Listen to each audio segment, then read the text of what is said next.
Kwa majina naitwa Daina Mangula. Nipo kata ya Kichiwa, kijiji cha Ibumira, Njombe DC. Kimsingi mimi ni mfugaji na mkulima ambaye nimeanza ufugaji mwaka 1993. Nikiwa na mtamba mmoja ambaye nilipata kutoka mradi wa Heifa. Kwenye ule mradi nimefanikiwa kurejesha, kwa sababu kanuni ya mradi ule ni kopa ng'ombe lipa ng'ombe. Kwa hiyo nimefanikiwa kulipa deni na kumpa jirani yangu aweze kunufaika kama mimi, na sasa hivi naendelea na mradi tu mimi mwenyewe. Kwa hiyo ninachomshukuru Mungu, mradi huu umenisaidia sana. Mradi huu wa ufugaji wa ng'ombe, kwamba nimefanikiwa kusomesha watoto, afya za watoto, lisha hata mimi mwenyewe pia kipato kimeongezeka tofauti na hapo awali. Nimefanikiwa kujenga. Kimsingi namshukuru Mungu. Mambo mengi nimeweza kufanikiwa. Hata nimefanikiwa kuwa na mtambo wa biogas. Kwa hiyo kama anavyoeleza Mama Samia kwamba tuwe na nishati kutokuharibu mazingira, pia natumia mtambo wa biogas. Na nimefanikiwa kuwa na maji tofauti na maji ambayo ningeweza kupata labda kuchota mtoni au kwenda kutafuta umbali mrefu. Nimepata umeme, nimeingiza, nimepandisha maji, kwa hiyo maji napata kwa urahisi. Nimefanikiwa kujenga banda la ng'ombe kama mnavyoliona, ambalo ni la kisasa. Ng'ombe wanaishi kwa sababu nimeamua niwajengee banda zuri, kwa sababu wamenipa faida kubwa sana. Kwa hiyo na mimi ninachojivunia, nilifuata maelekezo ya wataalamu wangu, nimeweza kufanikiwa. Sawa. Kwenye hao ng'ombe wako unatumia vyakula gani kuhakikisha kwamba wanatoa maziwa mengi, na kwa siku na uhakika wa kutoa maziwa kiasi gani kwa ng'ombe mmoja, na kwa mwezi una uwezo wa kuingiza kiasi gani? Kimsingi ninachomshukuru Mungu, ili ng'ombe aweze kutoa maziwa mengi ni lazima uwe na shamba la malisho. Na mimi nina malisho aina ya Rhodes, kuna Desmodium ambayo ni mchanganyiko, kuna magugu au mabingo bingo ambavyo ni vyakula vya msingi, na vyakula vya ziada kama vile pumba, madini, mashudu ambavyo nawachanganyia. Hiyo wakati wa kukamua na wakati wa kawaida tu wanakula. Kwa hiyo hapo unaweza kupata maziwa mengi kama utafuata hizo kanuni. Na vile vile kwamba kwa sasa hivi ng'ombe nao kamua ni wawili, lakini wana uwezo wa kutoa maziwa kwa siku lita 20. Ni ng'ombe ambao ni wa kawaida, sio wale ambao wanatoa maziwa mengi sana. Kwa hiyo ng'ombe wangu hawa kwa siku wanaweza kutoa maziwa lita 20. Kwa mwezi ukipiga hesabu, kwa maana kwamba unaweza kwa mwezi, kila mwezi unaingiza kipato kiasi gani, na faida yako inayobaki ukiachana gharama za uendeshaji wa mifugo yako, unaweza unabakiwa na shilingi ngapi?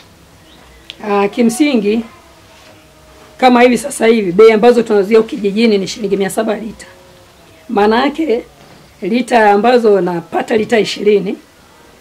Katika hizo lita 20 ambazo napata, lita 2 naacha kwa ajili ya familia yangu. Lita 18 nauza.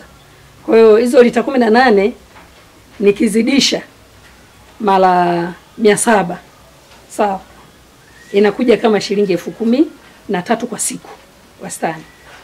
Kama napata shilingi 13,000 kwa siku, nikizidisha mara mwezi napata at least 3,500 kima cha kawaida. Kwa hiyo kwa kipato cha mkulima wa kawaida ni fedha nzuri ambayo naweza nikapata, nikajikimu, nikanunua mbolea, nikatoa mahitaji ya familia, mambo yanaenda. Lakini kama uwezo unakuwa ni mkubwa zaidi, ni vyema ukawa hata na ng'ombe 4 ambao wanakamliwa. Kwa hiyo wakati ng'ombe mwingine anakata, wengine wanaendelea kutoa maziwa. Kwa hiyo kipato chako hakitaweza kusimama. Kwa hiyo muda wote utakuwa na mzunguko wa fedha. Ambacho naweza nikasema kwamba kwa maana ya miradi hii ya ufugaji, mradi wa ufugaji ni mradi ambao ni mzuri sana kama ukipata ng'ombe mzuri. Kwa sababu kuna kilimo cha mahindi ni cha msimu, viazi ni vya msimu, lakini hata iwe kahawa ni kwa msimu, lakini maziwa hayana msimu.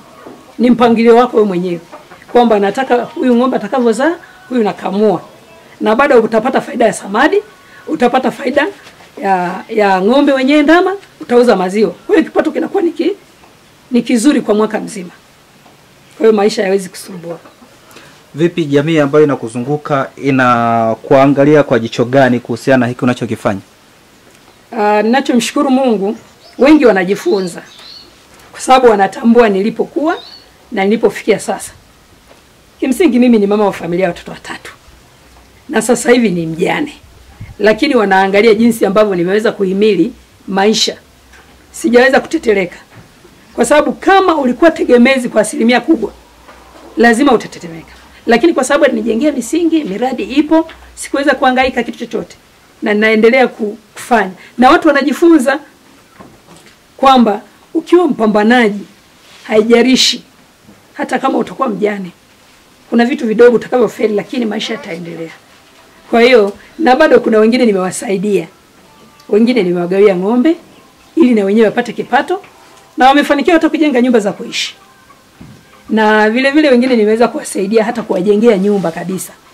Kwamba mama huyu anahitaji msaada. Hivi mimi ni nani? Mradi huu nilipewa bure. Kwa nini mama huyu nisimsaidie? Nilimsaidia, nilimjengea nyumba, anaendelea kuishi, lakini kwa bahati mbaya Mungu akamchukua. Lakini hata hivyo wakati anaumwa nilihangaika naye kwa namna yoyote ili kuhakikisha nampeleka hospitali kunusuru maisha yake. Ni eneo gani hilo ambalo ulifanikisha kujenga hiyo nyumba? Ni hapa pa Ibumila. Ni mbali na hapo? Sio mbali. Tunaweza tutaenda. Sawa. Sasa unawaambia nini sasa ambao wengine ambao pengine wanataka kuingia kwenye ufugaji au wengine wanapitia changamoto? Kwanza wasikate tamaa.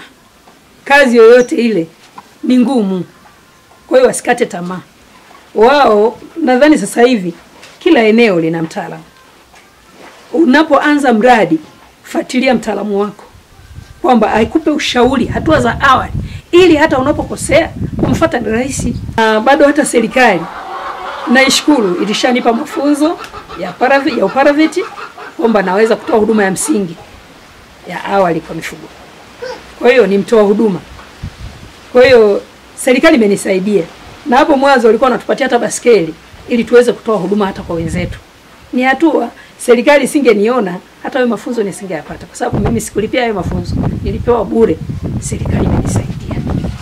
Sawa, pengine kuna taasisi ambazo zinakosa watu wa msingi kama nyie kwa maana kwamba kuenda kutoa mafunzo ambayo yanahusiana na mambo ya ufugaji. Upo tayari kwenda kutoa mafunzo pale unapohitajika? Kimsingi kama mfugaji yuko tayari, mimi niko tayari.